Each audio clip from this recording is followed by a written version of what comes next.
પ્રમુખ એજ્યુકેશનમાં તમારું સ્વાગત છે। આજે ધોરણ 6 પ્રકરણ 10 માપન પ્રેક્ટિસ વર્કમાંથી તેનું સ્વાધ્યાય આપણે 10.3નો પ્રશ્ન પહેલો, પ્રત્યેક વિધાન સાચું બને એ રીતે ખાલી જગ્યા પૂરો। તો પહેલું, કોઈ પણ બહુકોણની બધી બાજુઓના માપનો સરવાળો એટલે બહુકોણની ખાલી જગ્યા, તો કે પરિમિતિ। 2, ચોરસની પરિમિતિ બરાબર ખાલી જગ્યા, તો આપણને ખબર છે તો કે 4 ગુણ્યા બાજુની લંબાઈ, એટલે કે આપણે સૂત્ર લખવાનું।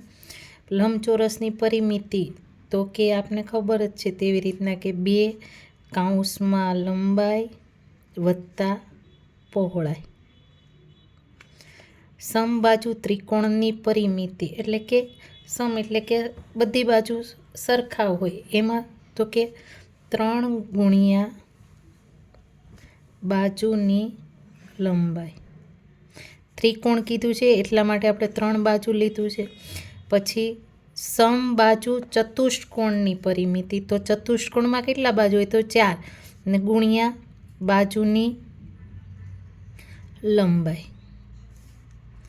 જે બહુકોણની બધી બાજુઓના માપ સરખા હોય તે બહુકોણ ખાલી જગ્યા બહુકોણ કહેવાય। તો કે કેવો કહેવાય તો કે નિયમિત।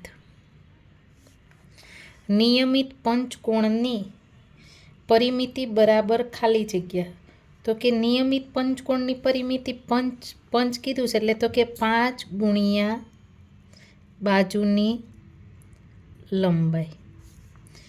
હવે નિયમિત ષષ્ઠકોણની પરિમિતિ, ષષ્ઠ એટલે 6 ગુણ્યા બાજુની લંબાઈ। નિયમિત અષ્ટકોણની પરિમિતિ બરાબર તો કે 8 ગુણ્યા બાજુની લંબાઈ, બરાબર।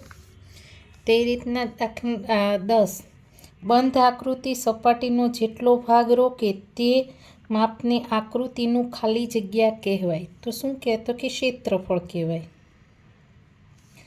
ચોરસનું ક્ષેત્રફળ બરાબર તો કે સૂત્ર લખીએ લંબાઈ ગુણ્યા લંબાઈ।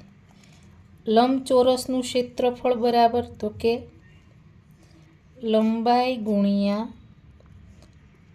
પહોળાઈ।